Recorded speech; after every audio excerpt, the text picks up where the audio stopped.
Live.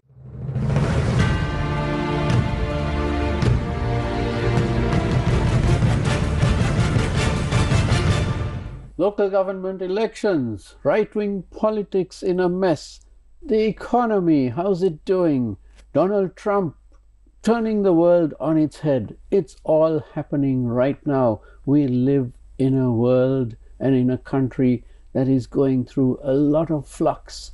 So what's tomorrow going to bring? What's next month going to bring? And to discuss all this, we have with us this evening Mr. Dhanusha Gihan Pathirana, well-known economist, and Mr. Nadeesha de Silva, who is a well-known political commentator. Good evening and welcome to Face to Face. For the Newsfirst team, I'm Nadeesha de Silva.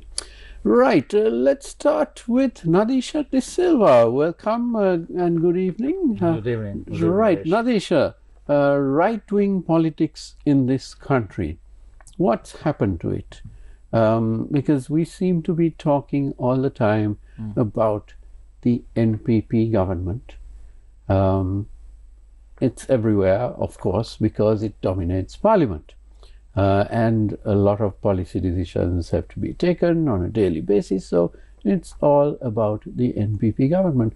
But we've got an election coming up, the local government election, and we don't hear a lot from the right-wing political parties. What's happening with the main parties apparently still in discussions, but what about the rest of the right-wing politics, the right-wing voters of Sri Lanka? So right-wing political parties, Nadesh, so we have to think what are the right-wing political parties Sri Lanka had since the independence.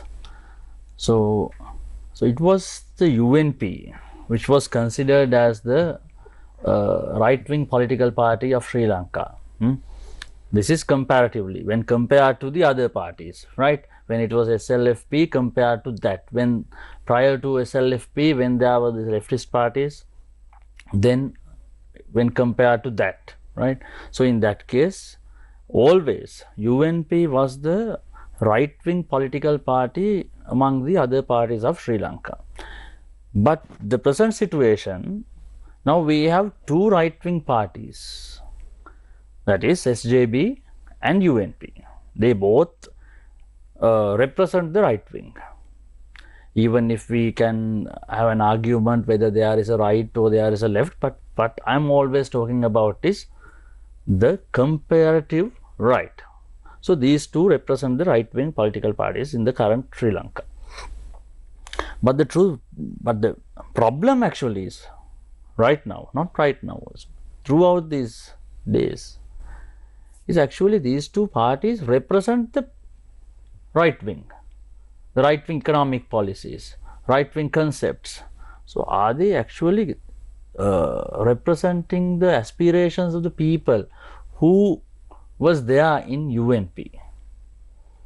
Now, you're talking about the supporters. UNP supporters.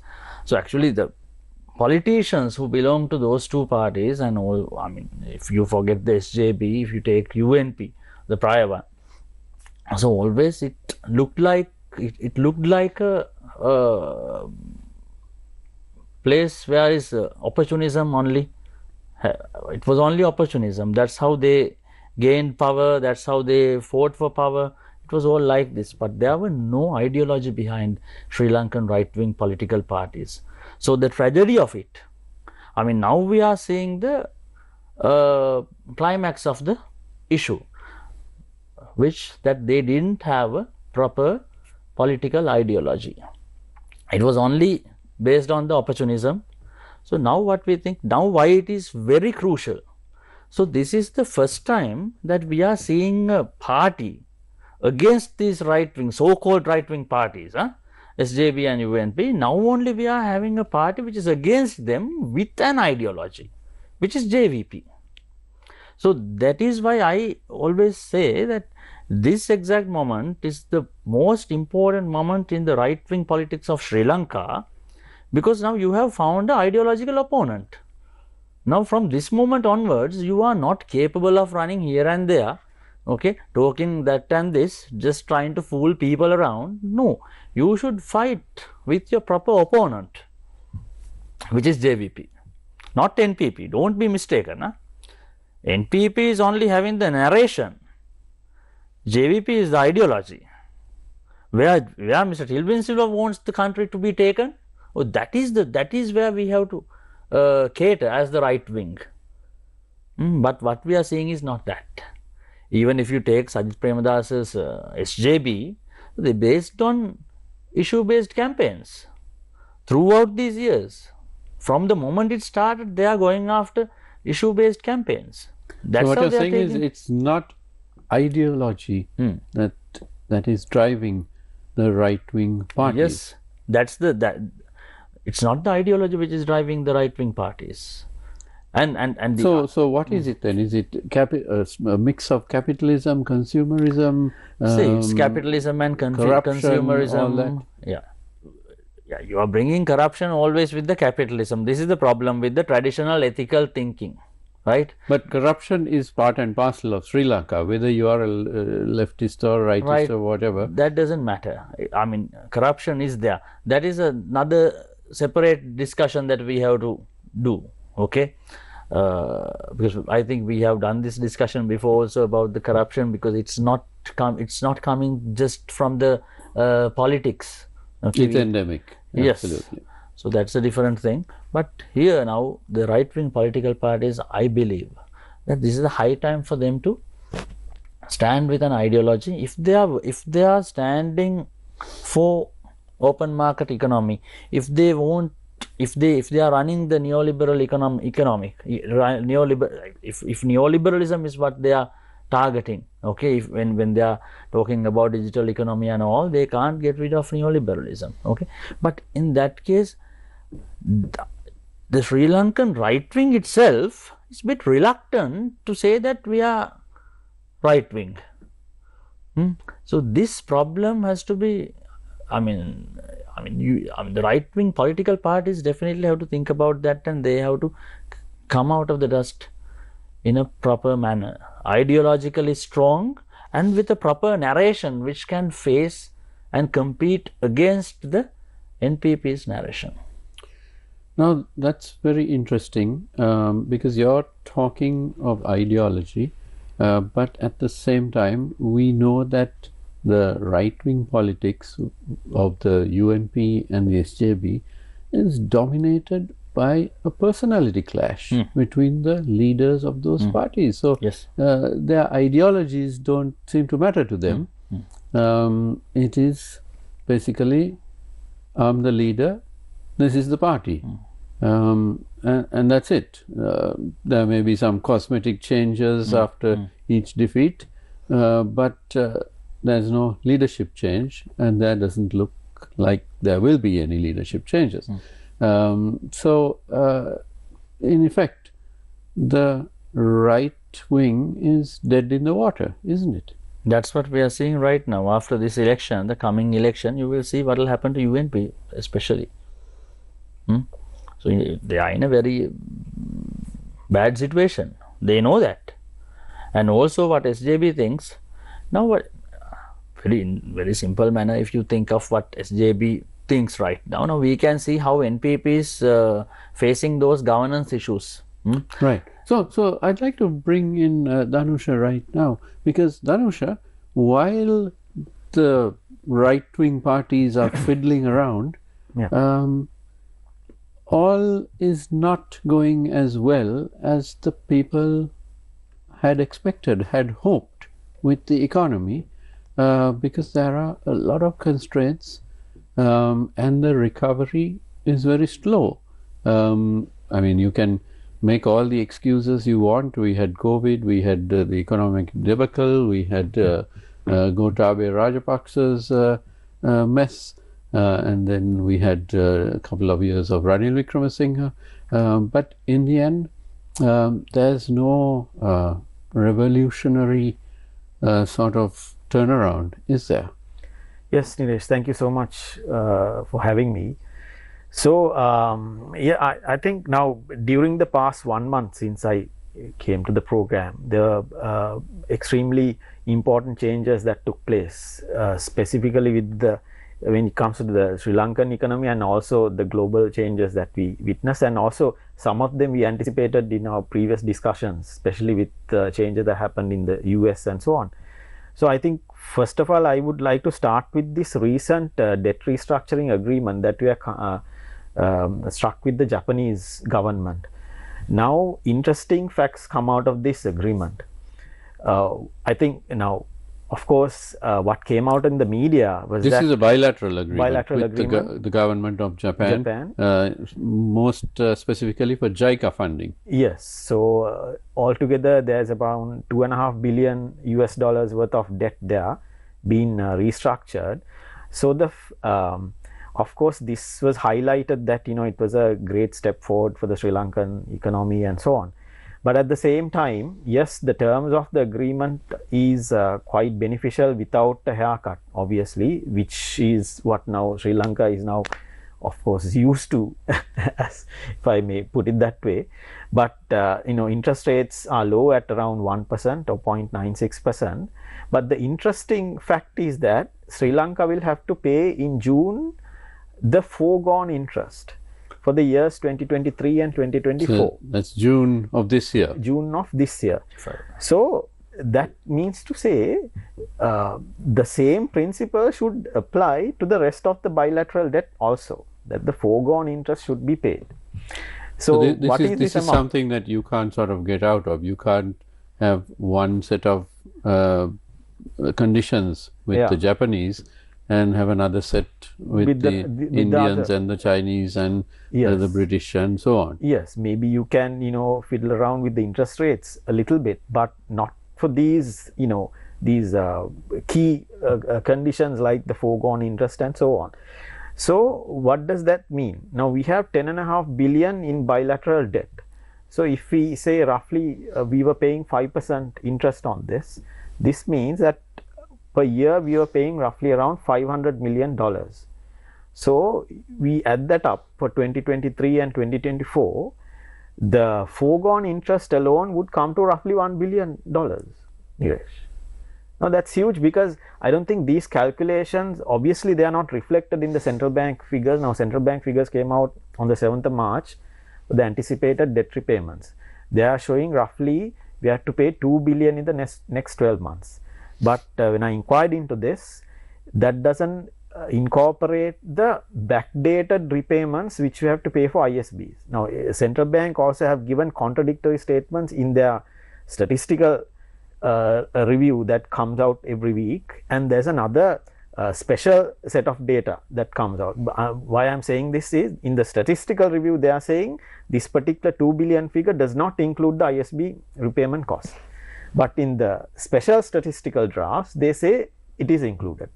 So it's totally contradictory. So what I see is that the previous month figures show we have to pay around 1.4 billion. So the additional 600 million which they are reflecting should ideally constitute the ISB repayments. But the thing is, we have to pay around 1.2 billion on, because the PDI bond alone, we have to pay 27% of that as a principal payment. So that comes to 450 million, because the PDI bond is 1.7 billion. So that means they haven't taken the 2024 arrears.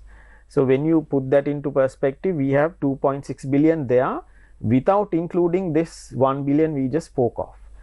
And on top of that, now we have been speaking about the usability of the reserves, Niresh. So and we are questioning the validity of this 6 billion reserves figure. Similarly, the IMF, to reflect this issue, in their Article 4 review this time which came out, it was there in the previous report also, they have a separate set of numbers which show the usable reserves.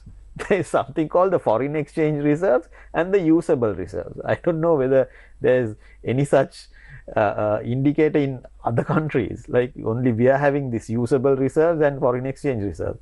So in the usable reserves, they are showing 4.7 billion, the figure which you're saying. Well, our politicians of successive governments Yes. have used this to fool the people by saying we have so many billion. But then when you guys like you dig into this, you find that we actually don't have that, because part of it is unusable. It's tied down to various other conditions. Yes, and the fact that it is not in US dollars. So now the issue is, Niresh, by the end of 2025, the IMF has put a condition: your usable reserves also should reach 7 billion, right? So that means there's about 2.4 to 2.4 billion gap there. So then the central bank, while repaying all this debt, this is the gravity of the situation, while paying all this debt that you just spoke of, have to accumulate reserves also, and they have let go of the import ban on vehicles. So I think this right now the government doesn't have a clear calculation of its actual foreign debt repayments that comes under this year, because I think Professor Anil Jayant about a couple of weeks ago, responding to a question, he was saying this year we had to pay, to be exact, $204,058 billion in total debt repayments, the government. But as we see, since the bilateral debt agreements were not finalized at that time, those figures are actually, those are premature projections which do not capture all these payments that will come into bilateral debt and also into ISB payments. So this is an issue that the long and short of all this is that the government, whichever party is in power, would have very little to play with, because so much money is going to be spent on interest components of what we owe. Yes, absolutely. So then when people ask, well, where's the increase in the health budget or the education budget, I mean, the fact of the matter is there's no money for it. Yes. And now the previous government, the Ranil Wickremesinghe regime, they simply put a new tax or increased VAT or whatever, you know, and drove people deeper into poverty, but then there's more revenue to the government. But this government can't do that, because we are at the maximum of taxation, aren't we? I mean, if we have any more major taxes, I mean, it's going to be a calamity. Social collapse. Yes. So about now, what is the government's response to all this? So what comes out of the budget is that their only escape route, as they see it, is that they're going to borrow more. They have allocated, or they're expecting to borrow $2.3 billion this year alone. I think around 1 billion of that will be coming through the IMF, and so rest of the 1.3 billion they'll have to resort to either bilateral, or mostly they are expecting from the multilaterals like the ADB and so on. So but then what's the option, Dhanusha? So this is why I'm saying it was a disastrous measure to go ahead with the initial ISB restructure program, which this government unceremoniously went in and signed, which was finalized by the, I mean, it was an agreement in principle. There was room, there was anyway space to, you know, renegotiate some of the very negative terms of the deal when it comes from the perspective of Sri Lanka. So now we are about to face the repercussions. So now, I mean, so I'm not sure whether just by borrowing 2.3 billion it would be enough to get over all this mess, because that is the amount that you need to actually increase your reserves. You need about 2.4 billion in addition, because the IMF have clearly excluded that 1.4 billion from China in this assessment. So that means we need more. So that would only satisfy the reserves capacity. But then what about the debt repayments? This is the then they would expect it to come from the additional exports. Now this is where we now have to discuss about what is going on with Trump. Okay, we will get to Donald Trump in a short while, but basically from what you described, it's there used to be this fairy tale about Mother Hubbard's cupboard, and the cupboard was bare. Mother Hubbard was a very poor lady in the fairy tales. I don't think the children of today would be learning that one, but we certainly did in my time. So the cupboard is bare for the government, and it's you can blame the last government, you can blame this government, you can blame the previous several governments, but this is where we are, and there's very little maneuvering room for the present government. Now, in a situation like this, one would expect, Nadeesha, for the opposition to be having a resurgence, having, coming up with alternative plans, alternative responses, to saying, let's do this, let's do that, we can do it better. But we don't see that from the opposition, which is the right wing. They're simply, critical on, various points, but they're not coming up with alternatives. So what's going on? Why this disarray? And, back, during the general election time, we were all told, the public was told, oh, it's only been a few weeks since the presidential election, there's no time to come up with new strategies. But now it's been about 6 months. Where are the strategies? What's going on with the opposition, and what's the alternative there? Because any country, any democracy needs a strong opposition. See, now if we are talking about, if we start talking about the current government and the opposition, so what current government is actually doing is what they said that they will not, right? And in the other way, the current government is practicing all the things which were included in both the other manifestos. What Sajith Premadasa promised, what Ranil Wickremesinghe did for 2 years and promised that he will do. So those are the things now this government is practicing. So in that case, Niresh, how can these two parties say anything against them? Right? So that is why I am always telling, what from the first question that you asked from me also, it was like that. So it is the right-wing policies which has been practiced by NPP, which they promise that they will not do, right? Now the problem is with the right wing. Actually, you are asking why they are not coming out with any plans. I mean, the plans are being practiced by them, but the thing is, like, they have their luggage, and they have lots of issues to solve. They have leadership issues. They have their people jumping from here to there. They have their legal issues. Some people are scared of going to jail. So all these matters are there with the other two parties, and not only those, not only the right wing parties, but still, if you talk about SLPP and all, they all have the same issues.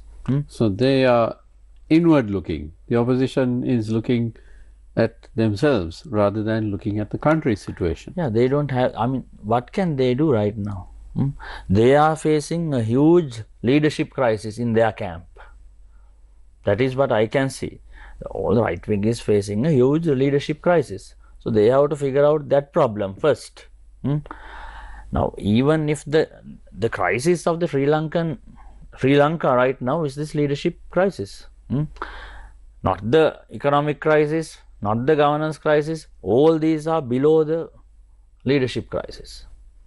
Now people are getting tired of, and I mean, they can see, they get frustrated of what NPP government is doing. I mean, people expected some relief, and people expected lots of other things, no? Even arresting these people, bring their stolen money, all this stuff were promised, but none of these are happening. Arjun Mahendran is still there, talking about chasing away Mahinda Rajapaksa from Vijayarama, but nobody sends that letter to him, right? So that person to be arrested, this person to be arrested. Only thing was like 97 year Desi Archie got arrested, and that was whole drama, right?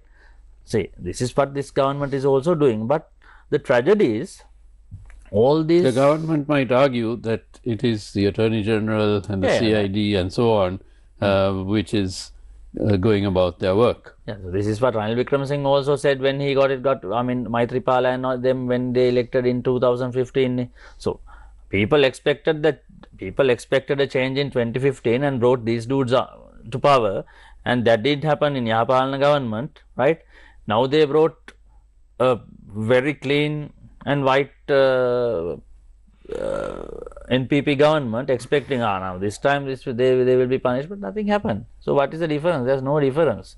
The problem with this current government is, it is just a part of the, I mean, it's just another continuation, nothing else, right? But the tragedy is, when people get frustrated, they don't have anywhere to look at, right? When they got frustrated in Ranil Wickremesinghe government, okay, they had this NPP, right, they will do something good, they will perform some magic, and our country will be heaven in few years when they come to power, right? But now when these people are doing all the, I mean, when they were continuing the same lot of things the other governments did, so where do these people look? Now this government came to this position, they won, I mean, they got they had a huge victory, right? They have 159 members in the parliament, they got 2/3 majority, with the aspirations of the virtual technocratic middle class of the country. Now their aspirations, their expectations, they set the standards to the current Sri Lankan political system, this current political Sri Lankan political culture of all these parties, right? But what happened is, now these people, the so-called middle class, when they get frustrated, there's no opposition to look at. Exactly, no opposition to look at. Now, Dhanusha, let me bring you in again. So Nadeesha was talking about the 2/3 majority and more that the NPP government has. But what effect does that have on economic policy? For example, with such a mandate, is it actually easier for the government, for President AKD and his ministers to take hard economic decisions, or does it not matter at all that they have this massive mandate? I think it matters hugely, because they have a clear mandate by the public to basically do away with the previous ways and means of governance, both the economy and the social life of the people, everything else, not just the economy, limiting itself to the economy. So it's a tremendous advantage. I mean, for instance, I mean, you don't have to restrict yourself to the economic transformation bill which was passed by the previous governments. These people have 2/3 majority, which they can alter to, you know, increase its scope of changing the of addressing the issues which the economy is facing. So it's a huge advantage. But at the same time, Niresh, what they will have to figure out is a way to get out of the mess which they are about to face in this year. So because if they go on like this, as if absolutely everything is fine, like what the central bank wants us to believe. I think sooner or later they will really face the situation or the consequences, because I mean, if I just go back to some of the things I was saying, the government will have to rediscuss the terms of the debt repayments, especially with the bilaterals and also with the ISB in terms of repayments, because if we take the ISBs, the backdating of the program to 2024, which was a disaster, because then your repayments get bunched up in 2025. So they will have to at least discuss with the creditors to extend what we had to pay in 2024, or some sort of negotiation there. That's number one. Number two would be similarly to the bilateral debt, because now the creditors are demanding the foregone interest in this year. That's what the Japanese are demanding. While you can paint a very rosy picture about the interest rates being very low and so on going forward, but the hidden aspect is the foregone interest. The foregone interest applies to the former interest rate, to 2023 and 24.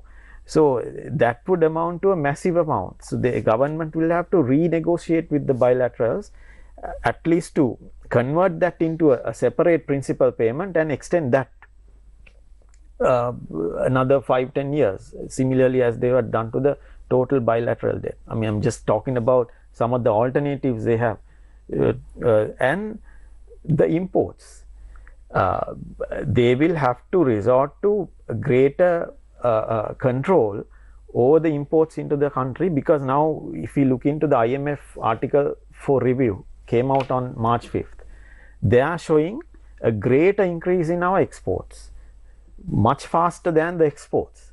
So this is greater increase in our imports. Even Right. the IMF is predicting this. So they are predicting something like a 15% growth, if I remember correctly, or even more. But our exports are growing from 12.5 billion to 13.5 billion, which is not much. But our imports are about to shoot up even faster. Right. So I want to delve a bit deeper into this matter of the imports, because it is quite vital. But right now we need to cross over for a short commercial break. Don't go away. We'll be right back.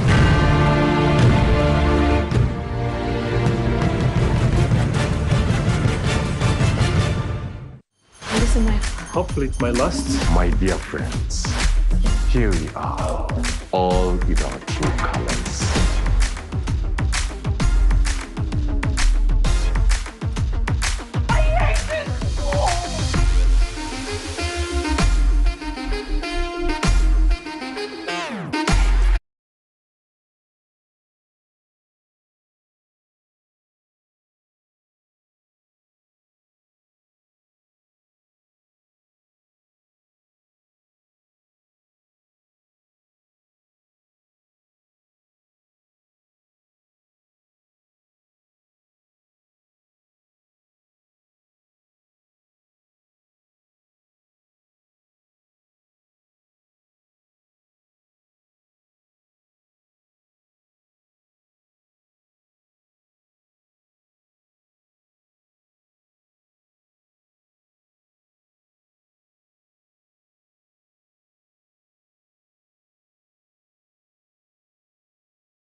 Welcome back to Face to Face. We are with Dhanusha Gihan Pathirana and Nadeesha de Silva.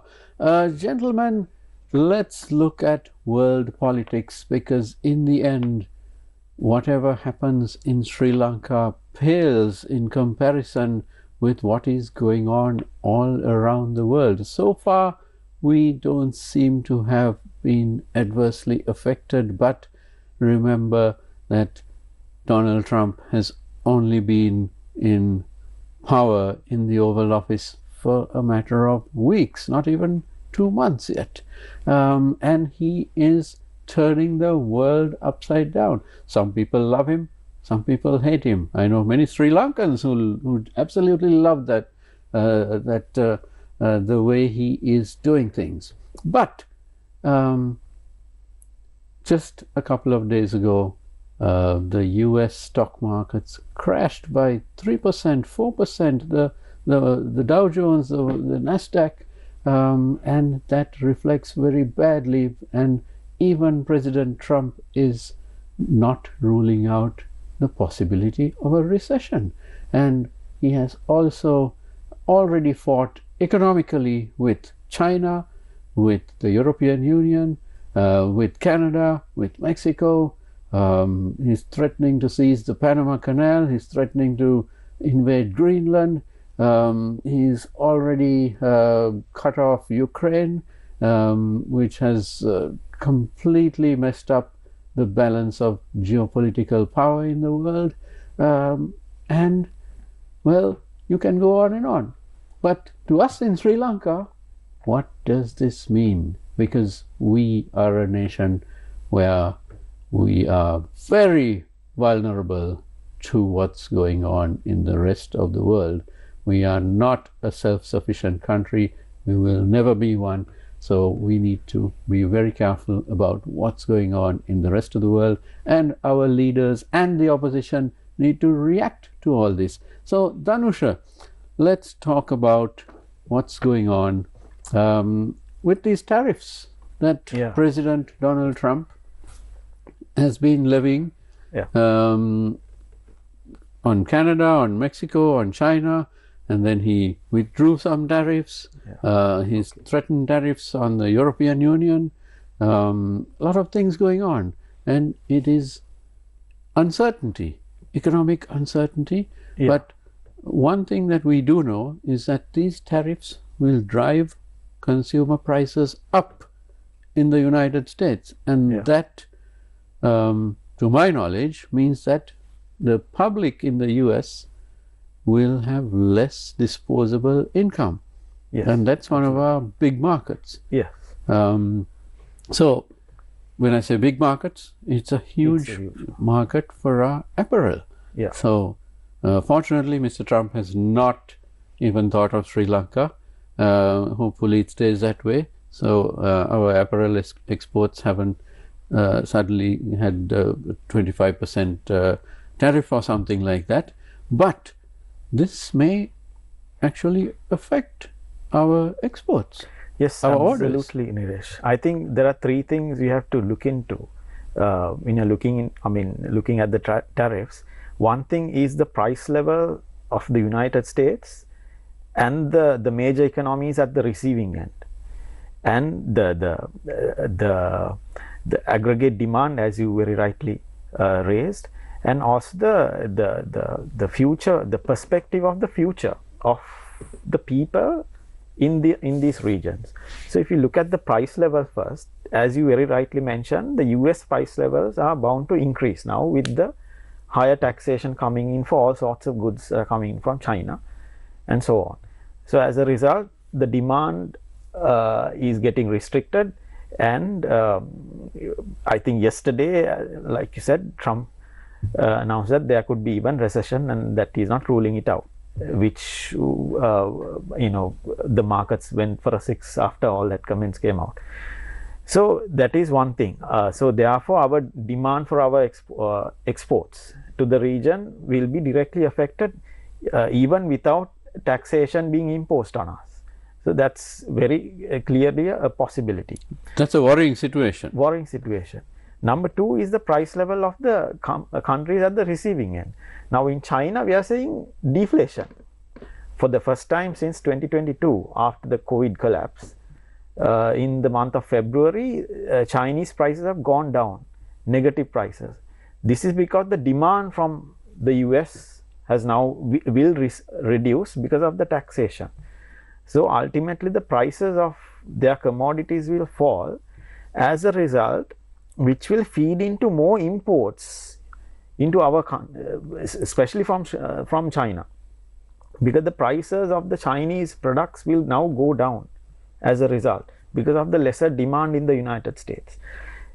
Well, so obviously that would affect their total demand also. So reciprocally, trade will get contracted, and as a result, not only the Chinese, which affects the European Union also, because Trump is imposing taxation on them. So that means there will be a massive or at least a significant decline in the demand, aggregate demand in the region also. So therefore our exports get affected. Number 3 is the perspective of the future, anticipation by the people of the two regions. So they will be more, because of the uncertainty, they will, what we call the propensity to save will kick in, and therefore their spending propensity will go down. In order to face a more uncertain future, they will like to stack up their incomes rather than spending it. So that can make matters worse. So there again we might see especially demand for this more certain things that you can actually let go of or without spending. So, like for instance, like the garments, we might see a reduction, and even now I'm seeing with the especially from the unions, trade unions in Sri Lanka, the manpower workers are getting less and less work. So it is they are the first to get hit, because they are the people who are actually there to become like a buffer to the fluctuations of the demand. They get pulled in and thrown out whenever the demand is fluctuating. So right now their work schedules are lesser compared to what we saw last year. So even now the impacts are being felt. So you're talking about Sri Lankans principally, who are perhaps living in Sri Lanka, but they have various projects and they are supplying man hours, consultancies and so on, and other types of services. Yes, that's white collar. I'm talking about the more on the ground, like in garment factories, in assembly firms, and even there are so many other this very low skill manufacturing type of work that is going on in the FTZs. So they have about 10 to 15% workforce of manpower workers who are not permanent staff or not even temporary staff. They don't even know who their employer is. They have been hired by another agent and then been supplied into different factories. So the workload that is being offered to them has significantly gone down. So these workers are now mostly looking for work, or if they are women workers, they are now mostly attending to the household work so already it's been felt. So the thing is, it's the most vulnerable section of the population who would start to feel this first and the most. Now in case our viewers think that we are being alarmist, during the last 1 month period, Wall Street lost $4 trillion.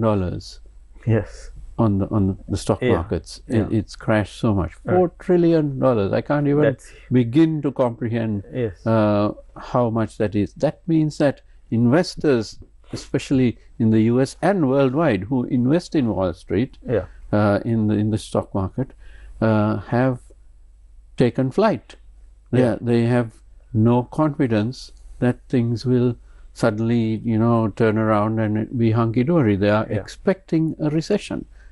And so if the US goes into recession, then people are less likely to be buying these summer fashions and winter fashions and all these other things which countries like Sri Lanka, we export to them. So it's going to hit them, it's going to hit us. And if Europe suffers, then that's another major market of our apparels and various other export industries, including tourism. That's what I was going to highlight. So if Europeans have less disposable income, then they might be less inclined to travel all this way to Sri Lanka.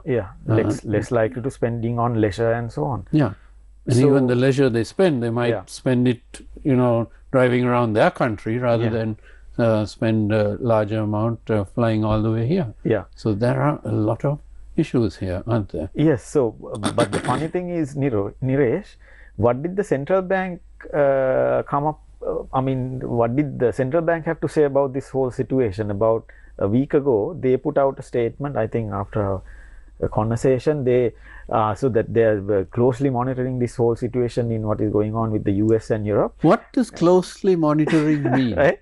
And I'm sorry, we seem to be closely nothing to monitoring worry. thousands of things, and Yes. then everything sails past our noses, basically. Yes, because we're actually not monitoring anything. So, I mean, it is hard to believe whether Sri Lanka is a part of this world, because according to central bank, we'll be hardly affected by what is going on here. Well, we hope that they will be correct. So, where are we exposed? Hope and pray that we won't be affected. Yeah. But then we are part of this world, and when Wall Street investors take flight to the tune of $4 trillion in a month, Yes. well, we need to sit up and take notice of this, and we need to make whatever plans are. I'm not an economist, so I don't know what can be done, but certainly governments and the opposition need to be sitting down and discussing this, whether individually or collectively. I mean, this is the sort of thing we should be having roundtable conferences where all our political leaders get together with the economists and try to figure out what the impact could be. But I don't really see that happening. I still see political leaders, especially the opposition, fighting amongst themselves. Yeah. And the government hasn't really come out with any statements on this either. Yeah. Although we don't know what's going on behind closed doors. The central bank's statement just seems rather wishy-washy. Absolutely. And we, the frenetic pace at which the Donald Trump administration is operating. I mean, he thinks of something and he does it today. Yeah. It goes into effect tomorrow. So there's no room for negotiation, for sending a delegation there and saying, well, can we talk about this? It just happens overnight. Nadeesha, what should our response be? And again, political leadership is what is needed here from all parties. Or are we still sort of focused on, local politics? Yes. And we're not even looking at the rest of the world? Exactly. This is what the Sri Lankan politicians are doing, the government and the opposition as well. We are heading towards problems if Donald Trump acts in this manner. So there are lots of things that we are going to face, not only us, as he said, the whole world will face all these problems, right? So not only for us, US is a huge market for majority of the countries, right? So in that case, all of these countries will face the situation now, as the tourists from not only from US and Europe, okay, from even other countries. If this issue happens to all, if this issue affects all the other countries, the tourism industry of the whole world will be in a problem. Absolutely, because now China is a major tourism source market for us. But if these tariffs affect the Chinese economy, definitely Chinese there'll will be less not Chinese traveling here. Yeah, and the other thing, this is something little funny. See, now you said Donald Trump thinks today, and he does it. He will do it on tomorrow, and the effect will come in the next day. So this is how, when you have power, you should act, right? I'm not saying this is the correct thing which he is doing. Let's compare that with the current government. You're talking about decisiveness. In a way, this is what the Sri Lankan, this is what people expected from the current government. Everything will be in order within 48 hours. There are lots of things will be changed. The fuel prices, that is one thing, right? And the taxation, the way the taxes been applied on people, and all these things. They said lots of things. to get into power. So this is just an example of how when you are in power, and even with power, if you are having a proper plan, Trump's ways and the ways he does these things we might not like, right? That will affect us badly. But when it's Trump and when it's Trump's government, he is an example to Sri Lankan government, the present government, how to work when you have power. And he does have power because it's not just his power. presidency. He controls the Senate and the House of Representatives.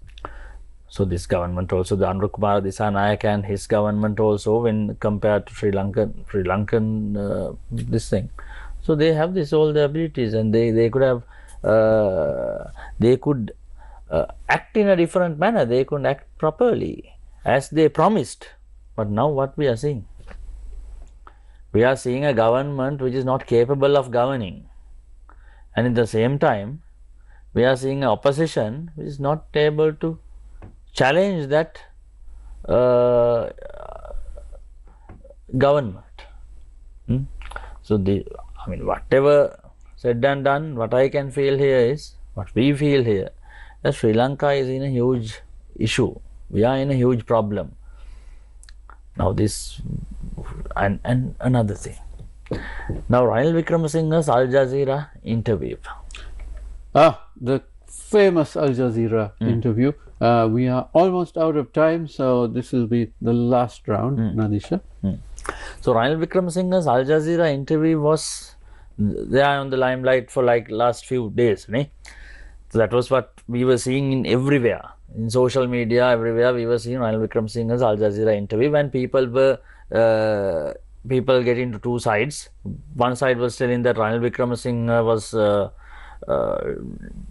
like he was completely lost, and this was not Ranil Wickremesinghe which we used to see and all, and some people were taking his side, that he did it well in this interview and all. But what I am saying is a completely different scenario, another tragedy I am seeing. Is it the exact Ranil Wickremesinghe that we have seen for years? No. He suddenly became a patriot, which he never was among the left nationalists, and for all the nationalists, they never considered him as a patriot. He was the other. When Mahinda Rajapaksa was the patriot, he was the other. When Gotabaya Rajapaksa was the patriot, he was the other. But what happened in this time? Ranil Wickremesinghe changed his colors. I personally think that Ranil Wickremesinghe played a different role in this interview. He used this Hassan, Mehdi Hassan. He was talking to SLPP voters. He was talking to Dilit Chaiveera's voters. He was talking to Champik Ranaweka's voters, to Gamman supporters, to Imal Veeravansa supporters. He was talking to this, and also the left nationalists which are inside this NPP. He gave them a chance to think of Ranil Wickremesinghe again. So the tragedy is not that. We are being governed by a government which is not capable of governing. We are seeing this government is going to face huge issues. Then someone should take the power in one moment. Maybe after 4 or 5 years, that's a different story. I have a bad feeling that in 4 or 5 years, the three of us will still be talking about the issues of the opposition. The danger is in 4 or 5 years, if a ethnic nationalist movement will come and take power, well, that will be a problem. Let's absolutely hope that that won't happen. And Dhanusha, your final words, 1 minute. So, Niresh, I think like you said before, in addition, what I can say is that apart from trying to renegotiate the terms of the deals that they have already entered into with the bilaterals and the ISB owners, they will also have, in order to get through this year, they will have to basically make tremendous transformations in the state structure, because first of all, they will have to address the issue of co-optation of the state machinery by a business elite racket, which are enjoying a massive amount of tax concessions, which the IMF highlighted in this press conference also. In order to, because they're saying we are at a very vulnerable state, and in order to make this whatever which we have gained throughout the last 2 years, to make it sustainable, they will have to address tax compliance and tax concessions. Now the government came up with a report 2-3 weeks ago saying the tax expenditure, now they have come up with a new figure saying comes up to 965 billion rupees for the last 21 months from December 2024. So which is huge. So if they are going to come up with restrictions into the imports in order to survive this situation, this is what I'm envisaging, because they will have to ultimately resort to blocking some of the imports. Then in order to capture the income that was foregone as a result, let's say out of the vehicles, they will have to tap into these tax concessions. So therefore a major transformation in the distribution of resources and also into the nature of taxation is required in order to survive. So that is what I see. Thank you very much. So basically 2024, last year, was a great upheaval politically for Sri Lanka, and 2025 looks like it's going to be all about the economy and Sri Lanka's economy in the world at large as well. So let's all hope for the best and hope that our leaders, all the political leaders, get with it and ensure that we get the best deals out of everything. Thank you very much to my guests, Dhanusha Gihan Pathirana and Nadeesha de Silva. Thank you, gentlemen, for being with us this evening. Thank you. And thank you to you at home for watching. Don't go away, because the news is coming up next. Have a great evening.